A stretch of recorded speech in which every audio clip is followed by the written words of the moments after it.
साथियों, आप सभी को नए साल की बहुत बहुत शुभकामनाएं।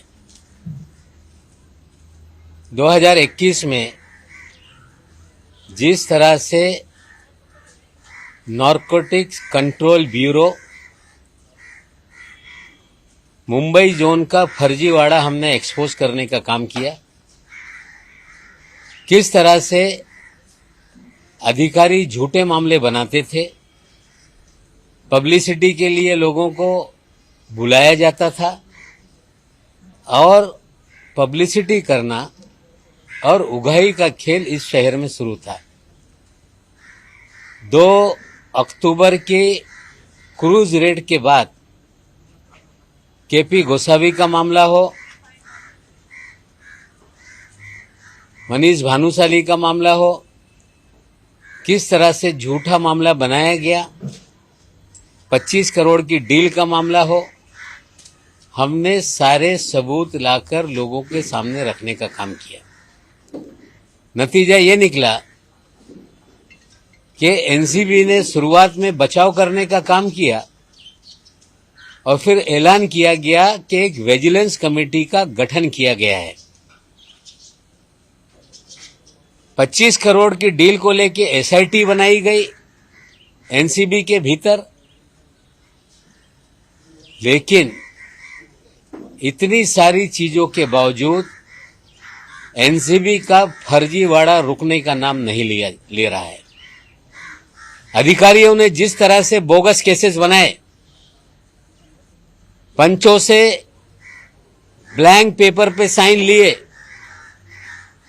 झूठे मुकदमे में लोगों को उलझाने का काम किया और अब उन्हीं झूठों मुकदमों को ठीक करने के लिए वो लोग जो इनके अपने पंच जिनको इन्होंने बनाया था, उन्हीं को किस तरह से फोन करके बुलाया जाता है कि बैक डेट में पंचनामा सुधारो। उसकी 2 ऑडियो मैं आपको सुना रहा हूं, पहले सुन लो, फिर विस्तार से आगे बताऊंगा। पहला, कोई मैडी नाम का एक पंच है, जो बाबू नाम का अधिकारी है, वो उसको फोन कर रहा है कि आप आओ, बैक डेट में पंचनामे पे दस्तखत करो। वो लड़का डर रहा है, जाने के लिए तैयार नहीं। और दूसरे ऑडियो में आप सुनेंगे कि समीर वानखेड़े उसको डर कर वो फोन लगाता है और वो कहता है कि चले जाओ, डरो ना। हमें लगता है कि इससे ज्यादा फर्जीवाड़ा और कुछ नहीं हो सकता। फर्जीवाड़ा करके लोगों पे मुकदमे दर्ज किए गए, फर्जीवाड़ा करके फिल्म वालों से वसूली की गई और जब सारा फर्जीवाड़ा एक्सपोज हो गया तो बैक डेटेड कागज पे दस्तखत करने का खेल एनसीबी में चल रहा है। इसका जवाब एनसीबी के डायरेक्टर को देना पड़ेगा। पहले दोनों वीडियो सुन लीजिए, फिर आगे बात करेंगे। क्या हाल है किरण सर, आप कैसे हो? बढ़िया बढ़िया। और सुनाओ यार, मैं ही फोन करने वाला था। आप अभी आ सकता है क्या दोनों? किरण सर, मोस्टली तो कल आना, मुझे यही पूछना था, कल आना जरूरी है क्या सर? क्योंकि ऑलरेडी इतना प्रॉब्लम्स चल रहा है। ये जून का सीन है, अगर मैं अभी करूंगा तो कुछ मेरे अगेंस्ट नहीं आएगा ना सर? ना ना ना ना, ऐसा कुछ नहीं होगा, क्योंकि ये क्या है, ये पुराना केस है, मालूम नहीं? 1/6/2021 है ना? हाँ, 1/6/2021 को सोहेल शेख अंधेरी में वो माल के सामने पकड़ा था। उसके बाद फिर उसके घर पे गए थे, है ना? इधर 55 ग्राम, उधर 114 ग्राम एमडी मिला था। उसी केस में वो अपने कौन है सीरी का अफसर, वो कांगन और आशीष रंजन, है ना सर? बस यही सर, मेरा वही मानना था कि ऑलरेडी ये सब चीजों को लेके प्रॉब्लम हो रही है और आगे तो नहीं होगी ना सर? ना ना ना ना, इसमें कुछ भी नहीं है। देखो, ऑलरेडी आप लोगों का पंचनामा बनाया था, उस टाइम आप लोगों का नाम थी दोनों का, ओके? इसमें कुछ नहीं है, मतलब ऑलरेडी नाम है उसमें। इसमें अभी क्या हो रहा है, आप लोग का स्टेटमेंट रिकॉर्ड करके, मतलब उसी टाइम हमारा सामने ये पंचनामा वगैरह इन्होंने ड्रा किया है, हमारा सामने उसको पकड़ा गया है, करके हम लोग स्टेटमेंट रिकॉर्ड करते हैं। आपको तो मालूम है ना? अभी तक आप कर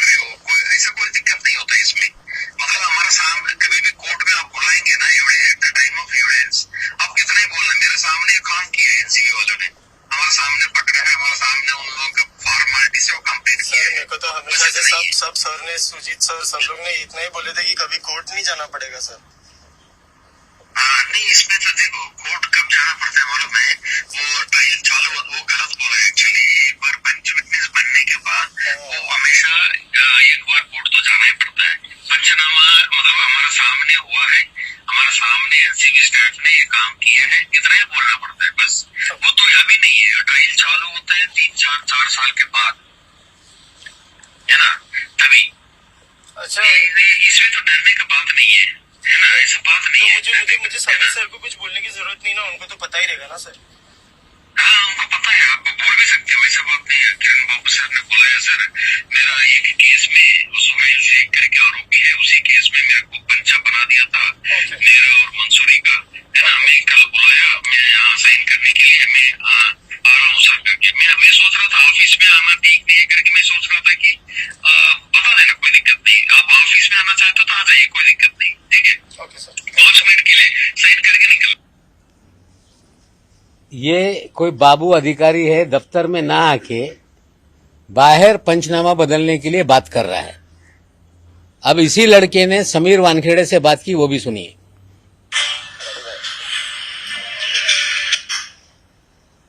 hello sir. Sir, I just want to, sorry to call you so late sir. Sir, I just wanted to confirm कि किरण बाबू कल बुला रहे कुछ साइन करने के लिए सर, कोई जून 1 का मैटर। जाओ ना sir. No, I thought to confirm with you sir because you never know ना who is he. पहले मेरे से मिलिए, किरण बाबू ने बुलाया। Yes sir. पहले मेरे को मिलिए। Okay, मगर जाओ ना सर। हाँ। Okay sir, thank you.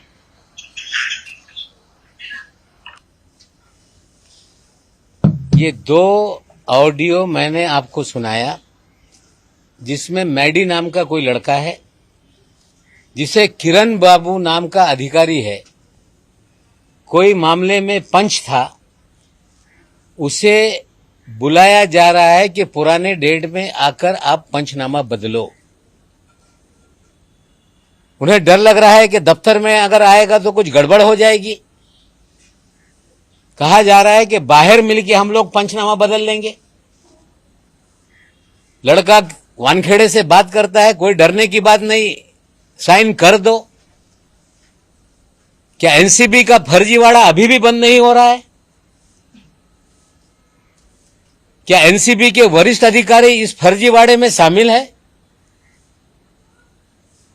पिछले 1 साल से मुंबई शहर में फर्जीवाड़ा करके फर्जी मामले बनाए गए, हजारों करोड़ की वसूली की गई, हवाले के हमने सारे सबूत पेश करने का काम किया और एनसीबी ने कहा कि विजिलेंस जांच होगी। क्या हुआ विजिलेंस जांच का? एसआईटी का गठन किया गया, एसआईटी का क्या हुआ? क्या वसूली की खेल में क्या पूरा महकमा शामिल है क्या? और जब हमने फर्जीवाड़ा एक्सपोज करने का काम किया, अधिकारी के घर वाले हमारे खिलाफ कोर्ट में गए, मानहानि का दावा दायर किया, हमें बोलने से रोकने का प्रयास किया गया और हमने मानहानि के दावे में कोर्ट का आदर करते हुए वो सारे मामले कोर्ट के अलावा हम कहीं नहीं बोलेंगे। लेकिन उसी ऑर्डर में हमने स्पष्ट रूप से पूछा था कि अगर एनसीबी या केंद्रीय एजेंसियां कुछ गलत करेगी तो मुझे उस पर सवाल खड़ा करने का अधिकार है। ये मामला पंचनामा बदलने का है और हम पूछना चाहते हैं कि इस मामले को लेके डीजी एनसीबी क्या कार्रवाई करेगी बाबू पे, क्या कार्रवाई करेगी समीर वानखेड़े पे। हम पूछना चाहते हैं कि स्मगलर के जरिए पीआर एजेंसी लगाई जा रही है, ड्रग पेडलर के जरिए लाखों रुपया पीआर एजेंसी पे खर्च करके खबरों को प्लांट किया जा रहा है। 1 तारीख के दिन एक खबर टाइम्स ऑफ इंडिया में छपी कि समीर खान के खिलाफ नारकोटिक्स कंट्रोल ब्यूरो ने हाई कोर्ट में जमानत रद्द करने की अर्जी दाखिल की है। अच्छी बात है, एजेंसी का अधिकार है। कोई भी जजमेंट आ जाए, उन्हें नहीं पसंद है तो उसके खिलाफ वो अपील दायर कर सकते हैं। रिया चक्रवर्ती के अंदर सौमित चक्रवर्ती के मामले में पिछले 1 साल से अपील पेंडिंग है। समीर खान के खिलाफ आपने अपील दायर की, कोर्ट से कागज निकलता तो बेहतर था।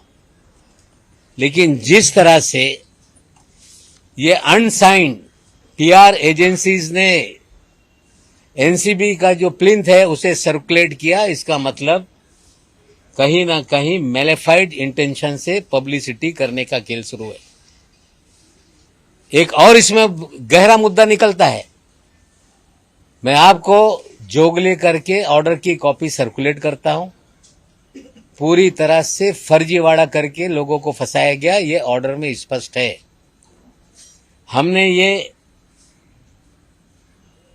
मानहानि के मामले में भी इस चीजों को रखने का काम किया। जिस दिन जमानत हुई उसके बाद से लगातार कहा जा रहा था कि हम जमानत कैंसिल करने के लिए जाएंगे, और मैं जिम्मेदारी से बोलता हूं कि इसमें भी पूरी तरह से मुझे डराने का प्रयास किया जा रहा है। हम पूछना चाहते हैं कि मैन एक्यूज करण सजलानी है, 6 आरोपी है, सिर्फ समीर खान के खिलाफ क्यों ये अपील दायर की गई? जो करण सजलानी है, जिसके यहां से माल पकड़ा गया, जो सो कॉल्ड गांजा कहा जाता है, तंबाकू था, उसके खिलाफ अपील दायर नहीं की गई। राहिला फर्नीचर वाला के खिलाफ अपील दायर नहीं की गई। सिर्फ समीर खान के खिलाफ अपील दायर करके पब्लिसिटी का खेल शुरू हो गया। हम न्यायालयीन लड़ाई न्यायालय में लड़ेंगे। हमने मामला क्वैश करने के लिए भी हाईकोर्ट में डाला है, और जिस तरह से कागजात में कहा जा रहा है हाईकोर्ट में कि 84 KG so called positive report में आया है, इसी एजेंसी ने लोअर कोर्ट में लिख कर दिया है कि 1 किलो 100 ग्राम पॉजिटिव है, लेकिन जज ने उसे भी नहीं माना, सिर्फ 7 ग्राम का मामला था।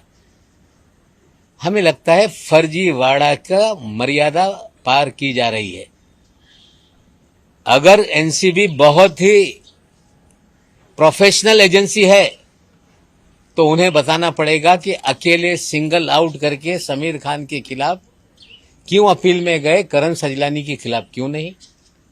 क्या हमें डराया जा रहा है? उन्हें समझना पड़ेगा कि नवाब मलिक डरने वाला नहीं, तुम्हारे फर्जीवाड़े को पूरी तरह से खोलने का काम करेगा। पिछले 1-2-4 दिनों से जिस तरह से खबरें प्लांट की जा रही है, समीर वानखेड़े खबरें प्लांट कर रहा है कि मैं एक्सटेंशन नहीं मांग रहा हूं, मैं 3 महीने छुट्टी पे जाने वाला हूं। मेरी जानकारी है कि दिल्ली में लॉबिंग की जा रही है। 31 तारीख को एक्सटेंशन खत्म हो गया, रिलीफ क्यों नहीं किया गया? 31 तारीख को एक्सटेंशन खत्म हुआ तो उसको एक्सटेंड क्यों नहीं किया गया? अनडिसाइडेड किसी अधिकारी की पोस्टिंग क्यों पेंडिंग है? मेरी जानकारी है कि भारतीय जनता पार्टी के महाराष्ट्र के बड़े नेता एमएचए में लॉबिंग कर रहे हैं कि एक्सटेंशन दिया जाए, और मैं मुझसे पूछना चाहता हूं कि नेगेटिव रिपोर्ट भेजी गई है। अधिकारियों ने लिखा है कि फर्जीवाड़ा करने वाला अधिकारी है। पूरी तरह से गलत तरीके से केसेस को डील किया गया, गलत तरीके से लोगों को फ्रेम किया गया, और ऐसी रिपोर्ट के बावजूद महाराष्ट्र के कुछ प्रभावशाली भारतीय जनता पार्टी के नेता एक्सटेंशन दिलाने के लिए मिनिस्ट्री ऑफ होम अफेयर्स में लॉबिंग कर रहे हैं। फाइल चल रही है, अंतिम निर्णय नहीं हुआ, और अंतिम निर्णय के लिए जा रही है। जाए, एक्सटेंशन दे, लेकिन एक्सटेंशन देने से उगाही के खेल में कौन कौन शामिल है, कम से कम उसको भी एक्सपोज करने का हमें मौका मिलेगा। आज मैंने कुछ चीजें आप लोगों के सामने रखी, किस तरह से फर्जीवाड़ा करके बैकडेटेड पंचनामा बदलने का खेल किया जा रहा है, किस तरह से समीर वानखेड़े भी उस खेल में शामिल है। किस तरह से हमारे दामाद के खिलाफ सिंगल आउट करके अपील दायर की गई, एजेंसी का अधिकार है, हम लड़ेंगे। किस तरह से करण सजलानी ने जब पहले दिन गिरफ्तारी हुई थी, ब्लैंक पेपर पे साइन किया गया, उसका जवाब आज तक उन्होंने नहीं दिया। स्वयं उन्होंने लिख कर दिया है लोअर कोर्ट में कि 101 kg 100 ग्राम पॉजिटिव है, जो कि रिपोर्ट में 7 ग्राम है। अब कह रहे हैं अपील के अंदर के 84 किलो है। इनका फर्जीवाड़ा जनता में भी एक्सपोज करेंगे, इनका फर्जीवाड़ा कोर्ट में भी एक्सपोज करेंगे, और जिस तरह से फर्जीवाड़ा हुआ है मानहानि के केस में कोर्ट में साबित करेंगे। और नया फर्जीवाड़ा जितना आएगा हम ढूंढ रहे हैं, और हमें नए फर्जीवाड़े को एक्सपोज करने में कोई रोक नहीं है। आने वाले दिनों में और भी फर्जीवाड़े को हम एक्सपोज करने का काम करेंगे।